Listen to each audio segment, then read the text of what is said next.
Let me ask you a question. What happens if a situation arises that you were unprepared for? A situation such as a blizzard, a tornado, or being locked down due to a virus, which we've all been through. Really put yourself in any possible situation that could arise. Now ask yourself, what would you do? Where would you go? What do you need? Are you ready? Because what if tomorrow?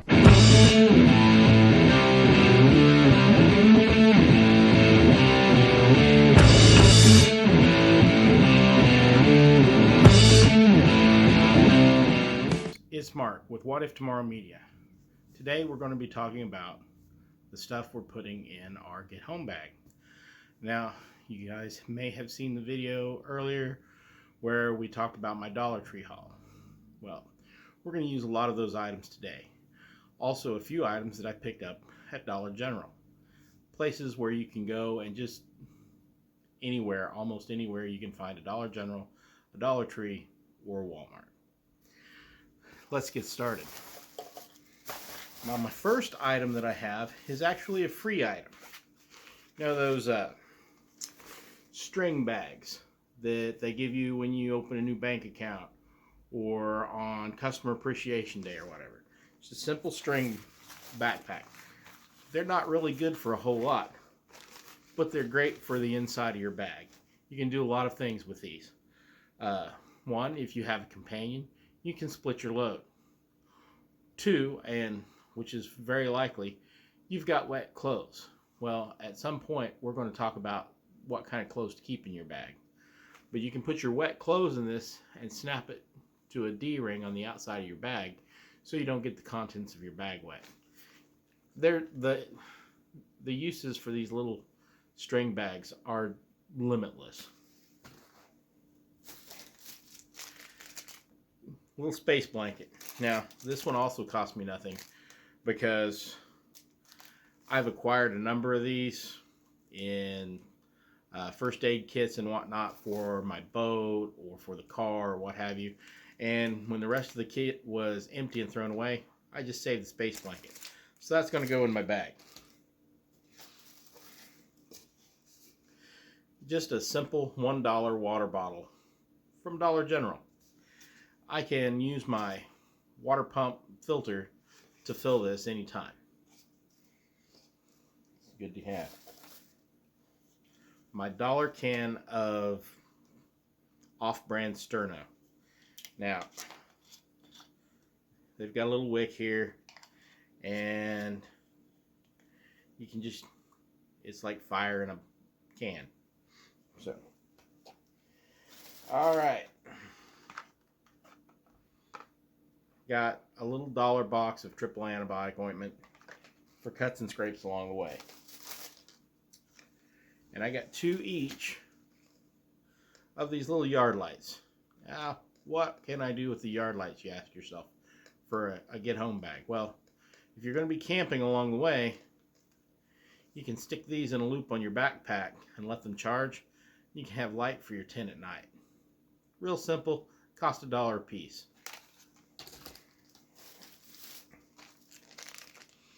My dollar face masks.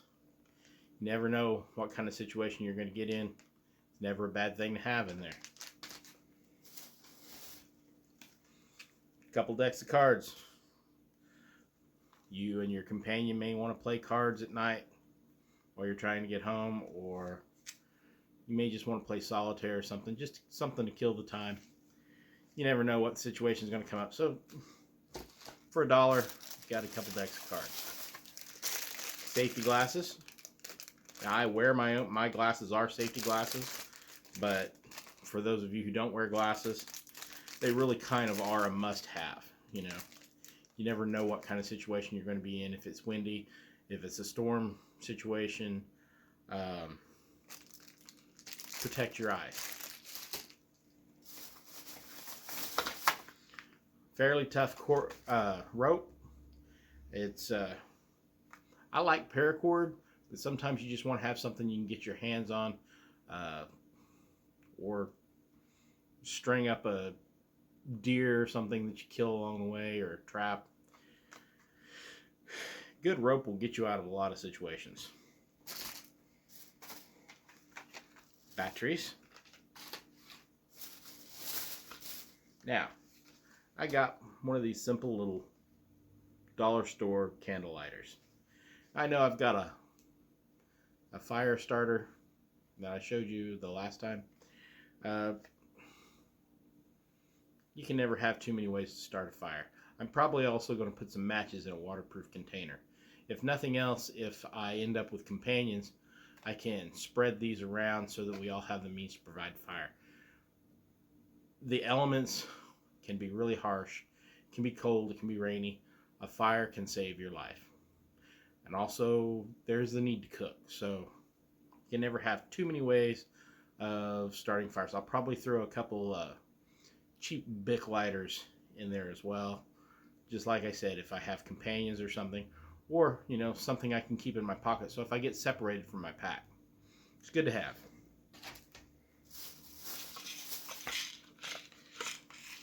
Allergy medicine. This is Benadryl, so if you're the kind of person who gets sleepy after taking it, I would get something like chlorpheniramine or something that's non-drowsy. But for me, I can eat these like Tic Tacs. And if you have an allergic reaction to something, it can help keep you clear-headed and moving. Hand sanitizer, because germs can make you really, really, really sick. So, personal hygiene. More personal hygiene. Some cheap Dollar Tree, well, they're baby wipes, but they'll keep your hands clean and clean up wounds, all sorts of things you can do with it. You got to go in the woods. You want to feel clean afterwards.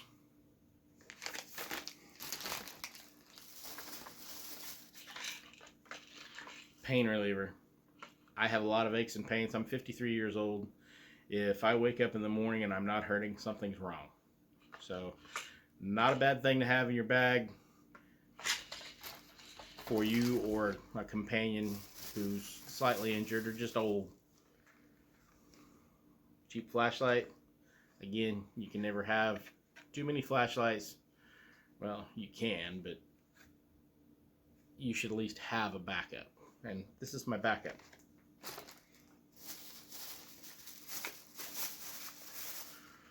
Flashlight batteries. You don't want to store your batteries in your flashlight because they could corrode. Your flashlight could get accidentally turned on and run your batteries down. You want to keep them separate. And I'm throwing in an extra charger cord because I may be with my car. I may have to charge my phone. I may not have a phone to charge, but any emergency kit should have an extra cell phone charging cable. And if you've got a charging block or something, it's a good thing to have, just in cases. Now, that's about, I lost count. It's either 17 or 18 $1 items that's going to go in my bag. So I've kept it under $20. With that, my bag is getting pretty close to being completed. Now I'm going to add something here. And this cost me $10 and I bought it online. But it's something you should look into. Sometimes you can find them at Walmart. I know you can find them on walmart.com. I bought this one on Amazon. It's a little camp stove. This one came with 8 fuel bars. Each fuel bar will burn in the stove for 2 minutes, which is enough to boil 1 cup of water. Now, I also did some experimenting. It looks like my sterno can sit in this stove as well. So you can sit this on the ground. The pans from my mess kit will go right on top of this. Or if you have, say, a surplus GI canteen that has the metal canteen cups, those will fit on there. It's just, this is more of a convenience item because I can cook on an open fire. This is just more of a convenience item, and they're easy to light. Those little fuel bars are pretty easy to light. and so are the sterno cans. So that's all I have for you today, folks. I hope that you have found this interesting and entertaining. I think the next time we talk about what's going in my bag is basically complete. We're going to talk about clothing items that you might want to keep in your bag. I'd like you guys to think about what you would put in your bag. Keep in mind, my bag is getting awfully full of items that I will need on a 20 to 100 mile trek home. But you'll need at least a change of clothes. So think about what you have already that you can put in there. There's no need to go out and buy something. But make sure you have some basic necessities in there. And I'll talk about that next time. I'm done for the day. I hope you guys have a great week, and I'll see you next time. Bye.